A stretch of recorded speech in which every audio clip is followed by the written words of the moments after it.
It's been 22 years since Chrysler last built a body-on-frame SUV, but today we finally have all the details of one of the worst-kept secrets for the upcoming 2022 model year, and that's the all-new Jeep Grand Wagoneer and Jeep Wagoneer, the first body-on-frame SUV from the Chrysler Group in about 20 years or so. And interestingly enough, depending on how you want to look at this, actually the first full-size SUV that they have ever built, because the Dodge Durango was really a mid-sized SUV. It was built on the Dodge Dakota, so considerably narrower than comparable full-size SUVs from the era. The Ram Charger was a two-door vehicle, so a little bit more like the old Bronco, and the original Wagoneer and Grand Wagoneer from way back when were actually about the same size as the current generation Toyota Venza. This Wagoneer, however, is a completely different beast. When you take a look at these photos, it really looks like it's just a new Jeep Grand Cherokee or the Jeep Grand Cherokee L. But take a look at the specifications and you'll see that this is a much, much bigger vehicle. Jeep is certainly going for sort of a Russian nesting doll style design here with the new Grand Cherokee L, Wagoneer, and Grand Wagoneer in their lineup.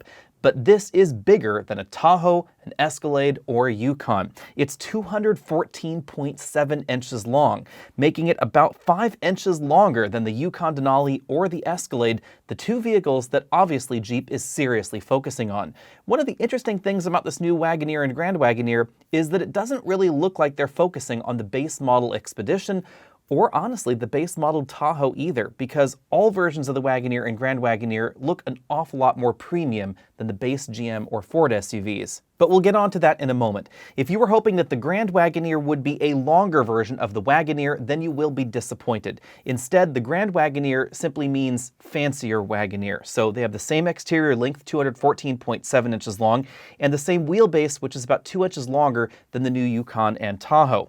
Perhaps more importantly, the body of the Wagoneer and Grand Wagoneer is also about 2 inches wider than the competition. Again, this is the first time that they've really fielded an entry that is not only full-size, but also bigger than the competitors. In the past, they've had models that could have been compared against full-size SUVs of the era, but they were never as full-sized as the competition, and that is really changing with the Wagoneer and Grand Wagoneer. Unfortunately, I don't have any pictures of the Wagoneer's frame to show you, but hopefully I'll be able to get my hands on some of those a little bit later. In a presentation that I was able to attend before recording this video, they did briefly pan through some of those components in the Wagoneer and Grand Wagoneer, and I can tell you that it is not actually a Jeep body on top of a Ram 1500 frame. It appears that perhaps they borrowed the engine cradle and the front crash structure from the Ram 1500, but everything else about the frame is unique, and there's a reason for that. It's quite a different vehicle than the Ram 1500. It has a fully independent suspension, including an independent rear suspension, so an awful lot more like the current generation Escalade and the Navigator than the previous generation Escalade. And it also has a unique double wishbone front suspension that's very different than the Ram 1500.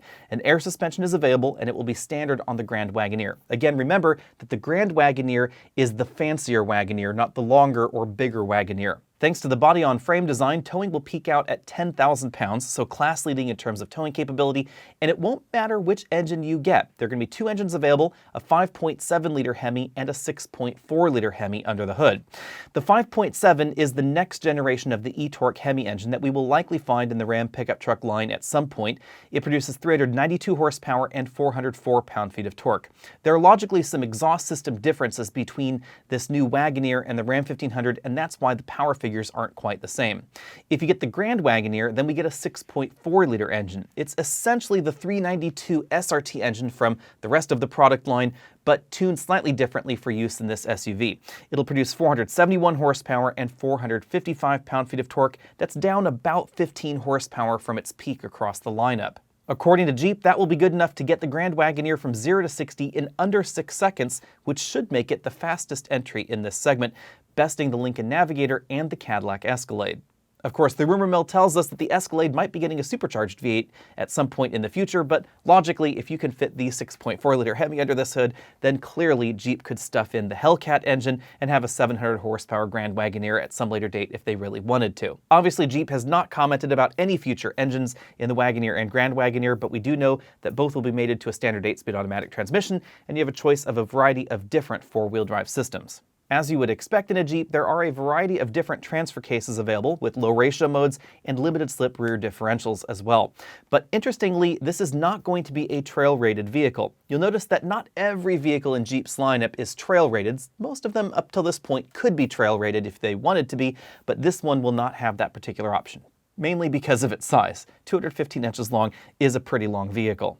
Jumping inside, it's obvious that Jeep is seriously targeting the luxury entries in the full-size SUV segment, the Navigator and the Escalade especially, but obviously entries like the Infiniti QX80 or perhaps a Mercedes-Benz GLS or BMW X7. The first thing you'll notice are the number of screens available in this interior. Let's go through them. We have a 10.25 or a 12.3-inch LCD instrument cluster, a 10.1 or a 12-inch infotainment screen. That all sounds pretty normal, but then things get a little bit crazy from there. We also have an available 10.25-inch climate control LCD that goes below the infotainment screen, dual 10.1-inch Amazon Fire TV screens in the back. Those will allow you to download content when you have an available Wi-Fi screen and then operate basically like a regular old Amazon Fire Stick when you're out and about driving. There's also a 10-inch heads-up display and a 10.25-inch passenger screen. The passenger screen is available only in the Grand Wagoneer, and it's situated beneath a pane of glass that stretches from the center console all the way over to the doors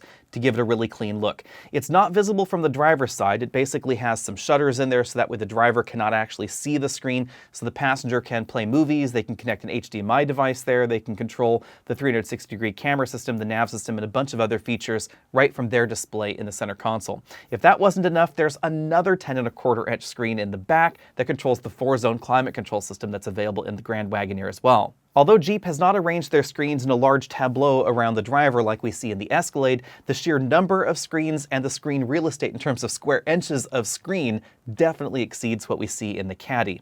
Now, if you compare the interior of the Wagoneer and Grand Wagoneer, you'll see some of the differences here. We have a very similar steering wheel design. It's a 2-spoke design that reminds me a lot of some modern Genesis vehicles. And the infotainment screen's position of the dashboard is relatively constant. But below that infotainment screen is where we get the climate control screen available in the more expensive model. And then on the passenger side, rather than the stitched dashboard sort of curving back in and then having that wood inlay at the bottom, we get the infotainment screen available there for the passenger side. As you'd expect out of something that's targeting the Navigator, Escalade, perhaps an X7 or GLS, there are acres of wood and leather going on in this interior. And one thing that's really surprised me is it looks like the attention to detail was pretty extreme in here. I'm really impressed by what I've seen in photos. Let's hope that in person it really has that same wow factor. That's definitely going to be important when compared against the Navigator or Escalade, because the Escalade has really upped the bar in this segment, I think. I love the way the interior in the Escalade looks. Now, one thing you will notice looking around this cabin is that it does not appear that there are as many parts and components shared with other vehicles in the Chrysler or FCA or now Stellantis world, whatever you want to call it, as we see in perhaps the Navigator. Now, personally, that does not bother me at all about the Navigator, but if that bugs you, then you might want to take a look at this as an alternative. Going in for a closer look at the center console in the Grand Wagoneer, again, you can see all that wood going on there. We have a rotary shift knob. To the right of that, we have a button to adjust the vehicle's ride height. To the left of that, we have a drive mode selector, and then a row of touch buttons in front of that. But the key thing you'll notice here is that large screen, again, 10.25-inch screen right there for the climate control. It also controls the seat massage and a bunch of other features there.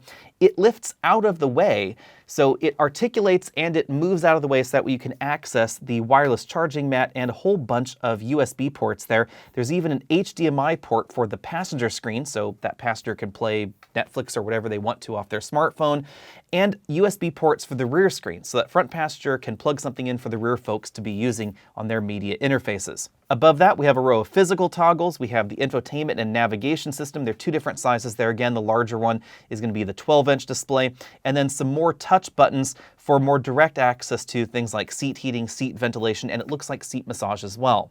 The interesting thing about this interior is that when you really zoom in on things, it looks like the only component that is going to be shared with other FCA vehicles or against Stellantis vehicles is the engine start-stop button, but it's mounted on sort of an interesting little leather-stitched pod that just sort of hangs onto the dashboard. Scrolling through the photo deck, some other things that stood out about the Wagoneer and Grand Wagoneer is that we're going to get a wide variety of different interior trim options. So if you're not a big fan of wood trim, you can get metal trim in the interior. There are also a number of different wood and leather options, it appears. I don't expect the level of customization that we find in the Mercedes-Benz GLS, but it does appear that there's a bit more variation going on in these interiors than we find, for instance, in the Lincoln Navigator currently. Moving all the way to the third row, Jeep says that the Grand Wagoneer and Wagoneer will have best-in-class rear seat accommodations.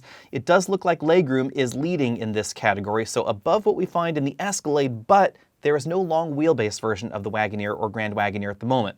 So if you are looking at something like the Escalade ESV, then that's going to have more room on the inside. But Jeep is parsing their words here pretty carefully, and they're saying that those are not in the same category as the Wagoneer and Grand Wagoneer. But definitely keep that in mind. If you want more interior legroom, there is the Cadillac ESV version, and then that will give you more legroom in addition to more cargo room behind.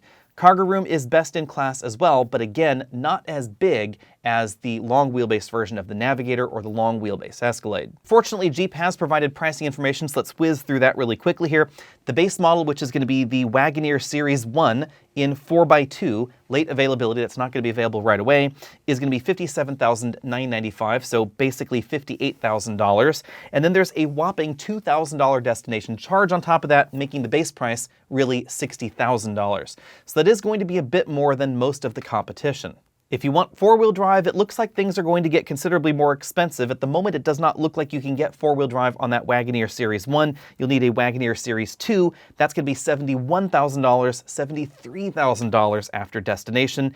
The Wagoneer Series 3, which is the top-of-the-line regular Wagoneer, that's going to be $75,995. Four-wheel drive is standard.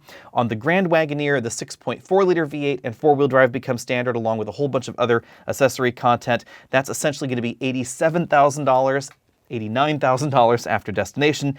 And if you want the absolutely top-end version, that is going to start at the Grand Wagoneer Series 3 4x4 starting at $103,995. So this is certainly within the price range of the absolute top-end versions of the Escalade and, of course, the Lincoln Navigator. And you'd certainly expect that out of a vehicle that has the kind of presence that we're seeing so far in these photos.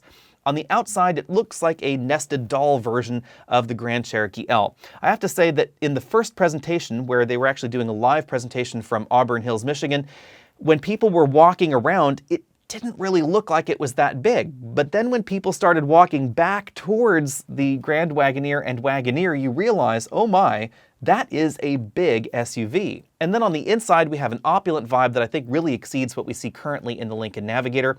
I'll be really interested to see whether it is above what we see in the current generation Cadillac Escalade, which again, I think has really been impressive as far as the interior build quality and interior design. If you want to get your hands on a Wagoneer or Grand Wagoneer, you can head over to the Jeep website right now and put a pre-order deposit down and select a dealer, and then select from one of 12 available configurations and 5 different exterior colors at the moment.